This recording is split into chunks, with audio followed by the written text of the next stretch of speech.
everyone, and welcome to the Indie Film Wrap. I'm your host, Sierra Kane, and today our special guest is Nick Kane, Los Angeles-based filmmaker. Some popular work that he's done recently is the series on YouTube called Dear Soulmate, and he's also going to share with us later more about his latest project called Juiced. Welcome, Nick, to the show. Good to have you. Thanks for having me. What's the earliest memory you have of wanting to become a filmmaker or even realizing that was something you could potentially do? I feel like one of the earliest memories that I have of being a filmmaker goes back to special effects, because I always felt like special effects was like magic. I remember seeing Jurassic Park as a kid, and I remember knowing that the dinosaurs were essentially giant puppets. And I remember just thinking about how magical that it is that you create your own world like that. And then I saw The Neverending Story, and then I realized that illustrating ideas with an entire world is like a really powerful form of communication. And I'm always very interested in communication in my relationships and everything in my life. Who are some filmmakers that really inspired you, like growing up, or who are currently inspiring you? It's hard to say who inspired me growing up, because the thing is, I knew nothing about how the sausages were made growing up. I knew nothing about what is it that a director does? Like, what is it that is happening? I could say that I like that person's films, but how do I know how they're working? How are they doing what they do? Unless you've seen, behind the scenes footage or of that director on set, then it's hard to get a Yes. gauge. I'm less inspired by what money can do and more inspired nowadays by what people with no money can do. And there's two films and two directors that have really inspired me in recent times of that, and that's the director of Ava's Impossible Things, wonderful low budget film, highly recommend it. And then another one is a Christian film, actually, My Daddy Is in Heaven. I got to be a crew person on that film. I was working doing set lighting, and that was a black director, and that guy was really, really good at really good at directing, and directing in a constrained environment and setting where you don't have all the money in the world. Cool. Yeah. So someone who can really make the most of what they're given. Yeah. Yeah. Yeah. I once wrote Steven Spielberg a letter back when the internet was brand new, and like you could just look up anybody's addresses like on your Windows 95 computer, and just, all I got was a form response letter back. Oh. Um, but the form response letter back was great, because that was an era where at least you got letters back. You know, I mean, nowadays, who knows if you even get any kind of reply at all. Yeah, Uh, or auto reply. I mean, it essentially was an auto reply. It was a form letter. I could tell that they sent it to everybody, but it was a nice kind of form letter. And it was a letter about, low budget filmmaking in a way. It was a Mm. letter about, doing things like thriftily. You don't need a bunch of money, stuff like that. I actually can't remember exactly what it said, but I bet if you look up the like form Steven Spielberg rejection letter or whatever that is, that there's probably 100 other people that got that same letter. Well, I just wanted to get into, because we're obviously talking about low budget films here, and that's a lot of your work and your bread and butter. So I feel like you're going to have some awesome tips for our viewers in terms of some low budget hacks that you love to bring to set. I think my number one low budget hack is spend money on food. Mm. You Mm-hmm. know, you don't skimp on food because whether it's paid crew or unpaid crew, and frankly, with low budget, you are going to have, you know, either people underpaid or not paid. You Yeah. know, and even if they are getting pay, they're probably not getting pay up to their value or skill level. Uh, and they're doing it because of other relationships that they have on that project that believe in the project or they themselves believe in the project. And Yeah. that's an important thing to note too. Not everybody's going to believe in the project itself. You know, sometimes they're just going to believe in their friend who believes in the project, and their friend happens to be the head of that department, and they're helping out with that. You know, in order to keep a team together, you have to treat a team well. So my low budget hack is counterintuitive because most low budget filmmakers want to, you know, they're paying, you know, $500 for a location maybe, Mm. and they need to squeeze everything that they can out of that location, and they only have that location for a day, so they make a big long 15-hour day. I think that's the wrong way to go about it. You know, you need to have shorter days, you know, 11 and a half, 11-hour days, and if you need a little bit of wiggle room, you're going into 12, always having the 12 hours of turnaround. If you treat your crew right, then your crew will come back because what a lot of directors don't realize is they think that they have to make the best film because they think that all that's going to speak for them is the film itself. But Mm. honestly, that's not true because what speaks for you as a low budget director is your place in the community. I was Yeah, just go ahead. thinking based on that advice, I mean, you make your one film, right? And that's one thing that you've done or you have to Mm-hmm. show. But these, 5 to 25 relationships that you're building on set are ultimately going to be so much more valuable than that one piece of footage, that one short or that one feature. Like Yeah, those relationships will get you more work or allow you to make the other ones. So yeah. I think that's a great tip to keep your crew happy and to foster those relationships and make them healthy ones. Exactly. And if you only have that one thing, you're going to be pigeonholed in that one thing. What is Mm-hmm. that thing? Is it a video of a dog? Then people are only going to want you for videos of dogs. You know, is that one thing a music video that looks a certain way? Unfortunately, it's going to be like that in terms of like, oh, you had a slick looking thing. I just want you to make a slick looking thing. You Mm-hmm. know, so and you're right too. You know, you have the video itself, and great, you have the good-looking video. You'll be able to work with strangers that hire you off of your reel, and that is a thing. You know, but the thing is, what's even better and more important is your place in the community.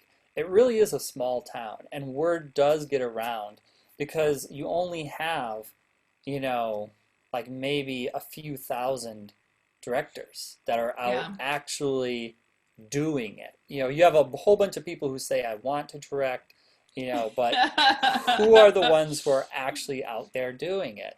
Yeah. And in terms of that, the numbers aren't as high as you would think. Well, that brings up a good point because I definitely feel like so many filmmakers they just automatically think I want to go straight to directing. That's what I want to do because that's the thing that maybe has more visibility or more Hmm. clout or prestige in a way. But there's obviously a path and a journey to get there, and the directors who work towards that.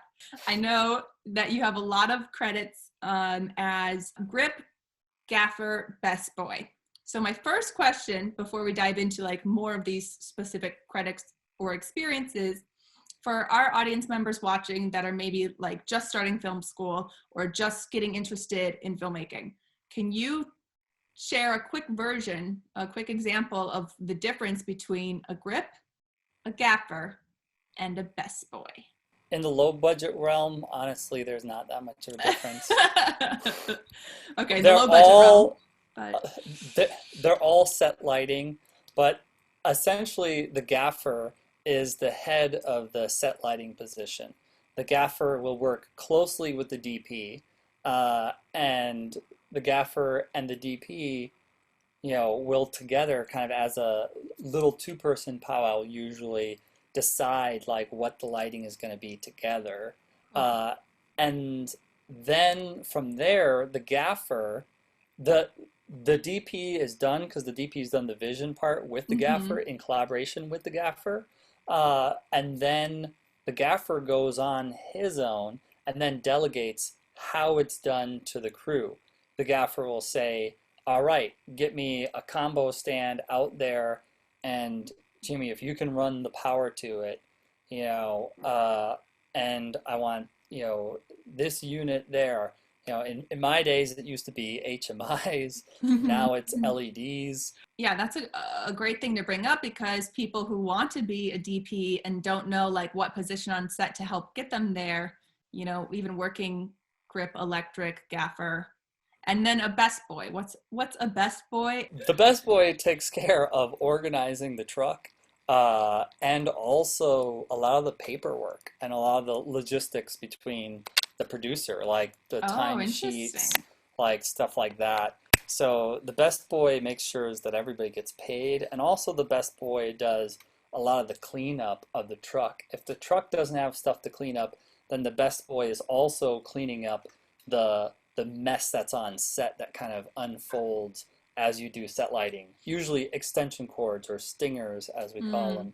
Everybody has a different part and a different role, and if you get into the specialties, then everybody doesn't have to worry about that thing that happens in baseball when two people knock each other trying to catch the same ball, yeah. because what one person kind of calls it by the role that they are. Mm-hmm. By being a best boy, you're like, okay, I'm going to do some truck organization. I'm going to help take care of everybody's paperwork. I'm going to clean things up. As a gaffer, you know that you're going to be the one who's going to talk to the DP, not everybody else. So then it's too many cooks in the kitchen. Yeah. Everybody chiming in about their ideas about lighting and stuff like that. I mean, Okay. it's not just set lighting that I've worked in too. I've worked in sound. I've worked in art department. I've worked in front of the camera as an actor. What was an experience that was maybe more fun or more fulfilling or gratifying? And can you share a little bit about that project and what made it great to work on? Yeah, there was a Crows film, and I was working art department on that, and that was a Mm, lot of fun. That was a lot of fun just because, um, art department is so physical and creative and interesting because you're dealing with the actual objects and actual things. And it's also a department that I didn't have as many years of experience in as I did lighting. With mm. lighting, I've had decades. I also want to spend some time talking about your projects. Um, I'd love to hear a little bit more because I've seen Dear Soulmate, and I think that's some of your best work. I love it. I think it's a great series. I think everyone should check it out. Can you tell me a little bit about how that project came to you? Was this something that you found the script for, or did someone come to you?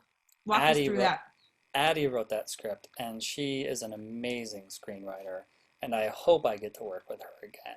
And so is this a friend of yours? Again, like I just want to be very hmm clear for our audience, like how these relationships happen. Like how do you know this person and how did you get the script? When I first met Addie, I think she might have posted for help, maybe on Craigslist. I responded and I had a dinner with her Hmm. and like sat her down to be like, okay, so you want to make something for your acting reel, you know, uh, like let's like talk about what can be made and stuff Hmm. like that. And as I remember, Addie was a little resistant to some of the things I was saying on our first meeting Hmm. because she was like, but why do you even need like a sound guy? Why do you even need like a lighting person? Why do you even need these things? Uh, Yes, sometimes like us actors don't always know. I have a friend with a DSLR and he can come and then we could just do it. And then I thought to myself, okay, this could work. You know, let's just let's just do it because then uh I'll be able to show why some of these specialists help this situation. So we ended up filming that. We ended up filming 3 scenes in one day, Mm. and we just shot through them really quick. We had to like keep to the schedule really, really quick.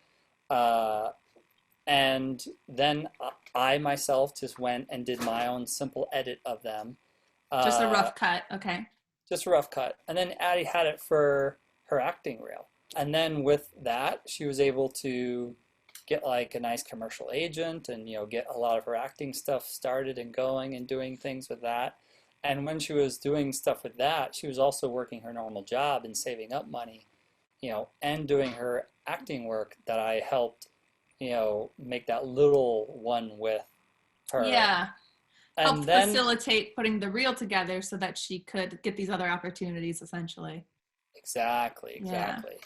But what really helped was Sam too. Was Addie getting together with Sam because I was like, Addie, you need a good DP. Find yourself a good DP. Start working with a good DP. And when Addie was like first getting this iteration of Dear Soulmate together, I was actually out of town. So Addie was doing a lot with me by calls and texts and different Mm. things like that. And you know, Sam Musco, the DP for Dear Soulmate, Mm-hmm. took on a lot of that work of sitting down with Addie and basically laying out like, okay, like let's look at what this is per a day and a schedule. And because of Addie's experience before, Okay. And when you um, say laying out, do you mean shot listing, or when you say laying out, just scheduling, or? both shot listing Okay. and also scheduling. And basically, because of her experience making those 3 scenes before, Mm-hmm. uh, Addie understood all of the things that I was saying before that she was reluctant for or thought you could cut the corners with, and she Mm. understood where the corners couldn't be cut because now she Yeah. had the experience. She had the proof. Yeah. She had the proof, exactly. So then she was like, oh, okay, like this is actually where we can't cut corners. This is important. That's why I need the additional money because So that second iteration, tell us specifically what was added. Because the first time around, we get that it was you and her, basically, camera, that's it. So the second iteration, what did it build to? What did she realize? And, what did that crew become? it like helped realize that all these different things are important and that you can't like ask anybody for free and bank on that. Because we for the first one was like, hey, can anybody help us out? Not a lot of people could. Mm-hmm. We paid people very little, very little. Some of them were working for free, some of them like $50 a day. Every once in a while, when we would need it, we would have an extra hand on hire for lighting to Mm-hmm. help me and Sam out. Oftentimes, I would swing departments, and if I felt like my actors were already very set, then I would do lighting, before the scene because I knew that my actors already had things set. Or I would even do some of the production design with Matt, and help him out, doing some of the production design. Dear Soulmate kept the essence of all the scenes, but we had to keep rewriting it as we were shooting it to match the resources we had available to us. We Yeah. had like an outdoor cafe area that we were able to shoot in uh, for very, very, very cheap. So instead of making it in a library or in a indoor setting, that scene is an outdoor setting in that nice outdoor at the coffee shop. A lot of it takes place just in parks, because those are available things. Some of the most expensive things that you'll encounter are locations, because locations can run you over $100 an hour. Mm. So the most that you can do with free locations are cheap locations, where you're just running $100 for the day rather than just an hour. The better off you'll be. This is a great example of how you can go out there, you can shoot the project, you can learn from that experience, and then you can take what you've learned and then put it into that same project again and make it even better. So let's take a look at a clip from Dear Soulmate. There's this guy who's been sending me letters. What? Like, romantic letters. Too easy. What's his name? He says he's my soulmate. You have a secret admirer. Oh my god. Exactly. Oh my god. What? These letters, they're so romantic. I will be the one who'll embrace the fire in your eyes. There's something different about this guy. He knows me in and out more than anyone else knows me. Someone's actually in love with you.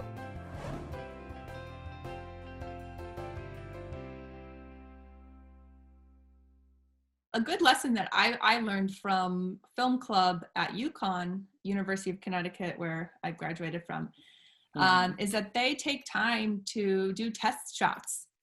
And I think that's become more rare, unfortunately, but it really is a good way to just have everyone in the crew be prepared and ready to go on the day so that everyone can work together as a unit, as a team, and know what the potential hiccups or issues will be before everyone, the actors and everyone is there and talent and, ready to film and then make those mistakes and then be embarrassed by it. So Oftentimes people get hung up over storyboarding, but the way that I storyboard is with my cell phone, with short video clips, or oftentimes just still frames, because it's sometimes easier as a still frame to share with the other collaborators that are on the project, because you're going to have art department that wants to know like what the frame is. You're going to have lighting department that wants to know what the frame is. You're definitely going to have the cinematographer, wanting to know where your idea of things is starting from. So then, when that cinematographer has her idea of things, then it can match, and kind of gel together like that, her or him. I just have actually worked with more female cinematographers than I have male cinematographers. That's awesome. I'd love to hear a little bit about your latest project. If you want to give us your elevator pitch. Sure. It's very, very new. So it's still in development, and it is a film about a time that I was carjacked and kidnapped, but it's not really about me as much. I'm just a vehicle to witness like the Black experience in a way, and to witness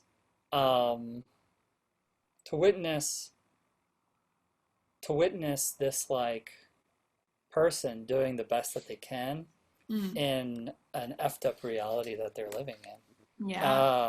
And also being shown a whole world and a whole understanding, and a whole culture that like I wasn't raised in, that I'm not a part of, and bursting a bubble of like, whoa, of like all these effed up things, effed up things in terms of, police profiling, in terms of, just so much. And it's a really timely and beautiful story too, because it's like also about realizing, sort of as a white person, where your allyship comes in. And how to be a good ally. Awesome. Well, thank you, Nick Kane. Great to have you as a guest. Thank you for sharing so many nuggets of wisdom. It was wonderful to have you on and to hear, a little bit more about your past and history and all that you have to share. It's just wonderful talking about filmmaking. I could do it all day. Where can people reach out or connect with you? Facebook.com/NickKane8, and that's NickKane and the number 8. Friend requests me, send me a message. I'll see it in my messages, and we'll get started from there. Awesome. Hopefully exchanging emails soon. The more information you give me, the faster things get flowing. Great. Well, so great to have you as a guest. We look forward to checking out Dear Soulmate. and then keeping up with your latest project, Juiced. Thanks for having me, Indie Film Rap. Thank you, Nick. Till next time.